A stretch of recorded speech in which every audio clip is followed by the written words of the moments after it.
It's here, the season of eatings, greetings, and meetings, kicking off with Thanksgiving. I can almost hear you moan as you say to me, how do I survive Thanksgiving without weight regain? What do I eat without kicking in my cravings or imploding my nutrition plan that's been working so well? Okay, first thing, I hear you. Let's change that word survive to thrive. You heard me right. I want you to thrive this Thanksgiving. In fact, the entire holiday season. I have 5 strategies to help you do just that. Let's get started. Coming up. Did you know that ProCare has a multivitamin soft chew that comes in 3 delicious fruit flavors? With flexible dosing, you can accommodate your whole family's vitamin needs, and it even includes iron, paired with calcium chews and our protein powder. Visit ProCareNow.com and use code Susan10 to save 10%. Hi, I'm registered dietitian, nutritionist Dr. Susan Mitchell, ex-radio dietitian turned podcaster. You're listening to the Bariatric Surgery Success podcast, episode number 151. Are you sick of all the hype, the confusion, the misinformation when it comes to nutrition, especially bariatric nutrition? And there's just so much of it online telling you to eat this food and don't eat that food and skip certain meals or try a diet to reset your pouch. Oh, it's enough to make you say, forget about it. I don't know what to do. Well, I do. I know what to do. It matters where you get your nutrition information. When it comes to your bariatric surgery, nutrition is specific. Let's cut through the hype. Let's get the accurate nutrition information you need to know. Simple, actionable, step-by-step strategies that work. I want you to feel well every day. Get out there, do the things you want to do. You're in the right place. I'm really glad you're listening. In fact, please share the podcast with someone you feel would benefit. And if you love it, would you please write me a review on Apple Podcasts? I would really appreciate it so much. And are you receiving my weekly newsletter? It's called Breaking Down Nutrition. Comes out every week. You'll be the first to know about giveaways, product specials, helpful tips, whatever the latest podcast is, upcoming interviews you don't want to miss. Sign up today on my website, breakingdownnutrition.com. 'Tis the season for all the fun festivities, family, friends, and of course, food. Starting with Thanksgiving. Okay. Let's get real. There's also a to-do list that's way too long, coupled with too little sleep, too many commitments, very little downtime, food everywhere you turn, and what did I leave out? It's a recipe for feeling hangry, angry, and hungry, and overwhelmed, along with seeing all your hard work disappear like that last piece of pumpkin pie. Why does Thanksgiving have to be associated with survival? Instead of survive, I want you to thrive and stay on track from Thanksgiving into the new year. How do you do this? I have 5 tips. Put them into place right now so you're in control. So let's start with number 1. Give yourself permission to have treats and desserts. Okay, in case you're multitasking, let me say that again. Give yourself permission to have treats and desserts.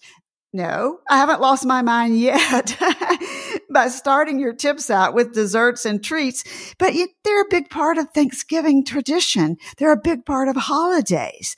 You thought I would forget these. Not a chance. Okay, let me ask you, do you work in an office or go somewhere frequently where someone has a candy bowl always filled with, I don't know, M&M peanuts? Do you grab a couple and feel satisfied, or do you totally deny yourself? Do you then try to ignore those M&Ms all day, but they keep calling your name? Denise, Peggy, Justin. What happens then? If you deny yourself long enough, you go in there and you grab a big old handful, or maybe even look in the drawer for the bag. Denial leads to feelings of being deprived and ultimately cravings and overeating. If you'd had just a few M&M peanuts when you really wanted them, it's likely you would have been satisfied and then moved on. This applies to all goodies. If you do the same thing and you deny yourself the treats or the desserts you love at Thanksgiving, what happens? Think about it. How do you feel? You likely feel deprived and like you're on a miserable diet that feels like drop the tea and you're going to die. Allow yourself permission to have small portions of the goodies you really want. This is part of a bariatric healthy lifestyle. No guilt here. Say that with me. No guilt for having small portions of what I love. Plan for them based on your health situation, such as, let's just say you have diabetes and you are watching, certain things work for you, that they do not. By the way, I'm considering here that you're a ways out from surgery, okay? And that you've transitioned back to real food. It's been my experience that if you don't allow yourself some of what you love, you end up craving it and then eating way too much of it, just like those M&Ms. Allow yourself to have it and don't miss this. Enjoy it. Enjoy the flavor of what you love in a small, nice portion. No dumping syndrome allowed either. So how do we prevent this? Eat your other food first, especially your protein, so that you feel satisfied and have more control over the portion of your treat, and then have your treat. It cuts down on dumping. Okay. Let's not forget alcohol. Remember that after surgery, a small amount of alcohol will affect you quickly. It can throw good common sense about eating out the window. Listen to episode 30 for a lot more information if alcohol is in your plans. Number 2, carrying on with this theme right now about treats and desserts. Have a go-to dessert. What does that mean? This means a dessert that you love, that you can take to functions and enjoy, that you can serve at home and not overeat. For example, if you're a chocolate lover, be sure and try, this is my family's favorite recipe, and it's for chocolate peanut butter clusters. You can find the recipe. It's on the website, breakingdownnutrition.com. Just look under recipes. It's called chocolate peanut butter clusters. I'll also put the link in the show notes. Okay, here's why you will love them. 3 ingredients. 3, dark chocolate, good quality, peanuts, and peanut butter. This dessert can be made in the microwave, and then you make the clusters any size you want to fit your needs. Did you also notice that these clusters contain what? You got it. Protein. Protein in both the peanuts and the peanut butter. So here we have protein and a chocolate dessert. Win-win.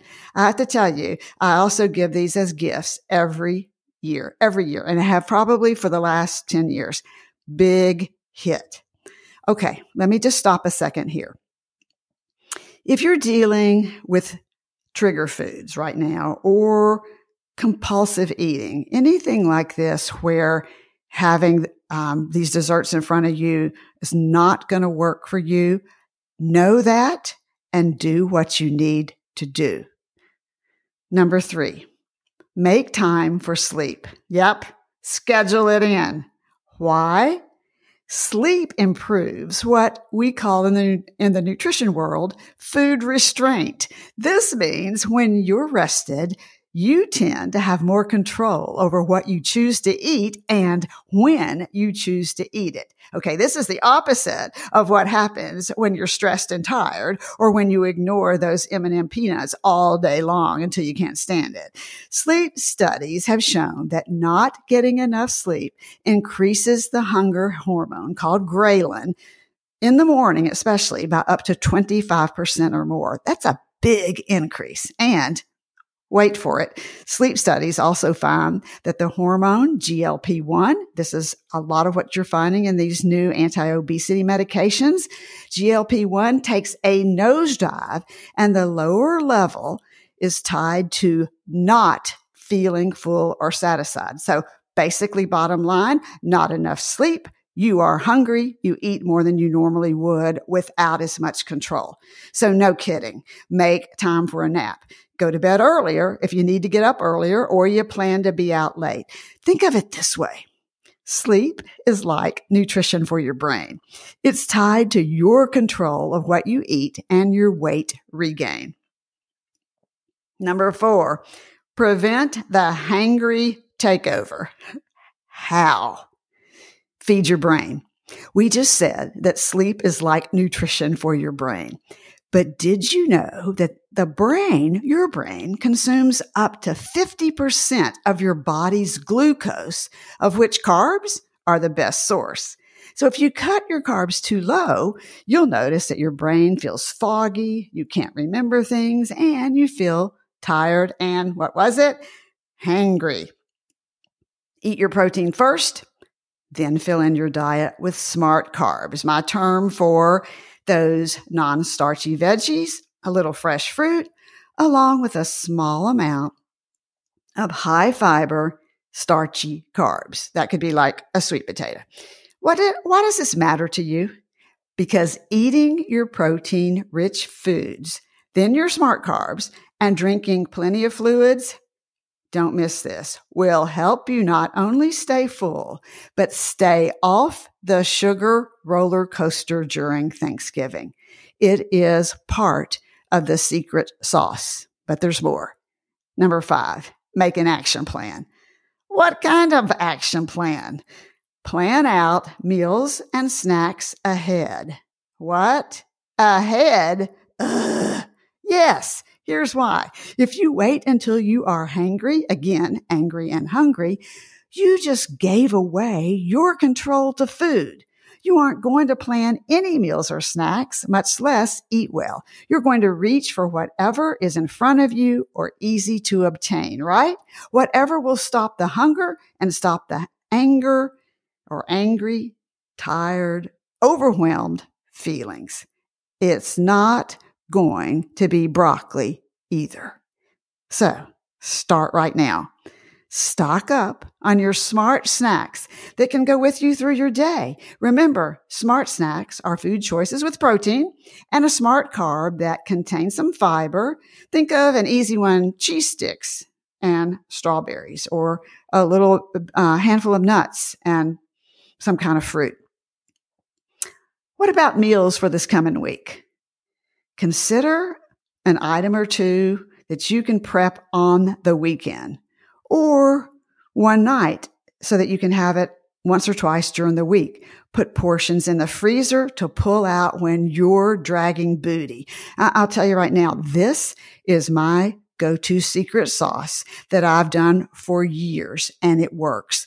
My work is busy, life is crazy, and it gets really hectic. You with me? I know you're thinking the same thing about your schedule. I look at our upcoming schedule every week, and I think about meals, where they're going to fit so we can eat well and stay on track amidst the craziness. It's the key to staying on track day to day, week to week, and long term. Plus, it works. Okay, I know it's not sexy, but it works. It takes a little of your time for the outcome that you're in control of. Okay, maybe you don't like to cook. I hear that, and that's okay. Then plan ahead for takeout with choices that fit your bariatric lifestyle versus a grab it and go with no thought behind it because you're exhausted. What this requires is commitment from you to put meal planning into action and then buy and prep or order and pick up items that are going to work in your bariatric lifestyle. Yes, it takes time. I know it takes time, but the payoff is big. You remain in control of what you eat and when you eat it. A win-win for your weight. Okay, here's what I want you to do this week. If you're multitasking, listen closely. Go back through these steps. Look at your schedule now for Thanksgiving. Make an action plan. Will you cook? Will you order food? Will you get takeout? What about snacks so you don't get hangry? Above all, give yourself some grace. Take a nap. Stay focused on your journey. You are worth it. Happy Thanksgiving. Bariatric Surgery Success with dietitian Dr. Susan Mitchell is produced and owned by Practicalories, LLC. All rights reserved. Remember, the content provided on this podcast is for information purposes only and doesn't create a patient-provider relationship. It's intended to provide reference material and is not designed to provide medical advice. Please consult your healthcare provider regarding any medical issues you have relating to symptoms, conditions, diseases, diagnosis, treatments, and side effects. Podcast guests express their own opinions, experience, and conclusions which do not necessarily reflect or agree with the host, Dr. Susan Mitchell or Practicalories, LLC.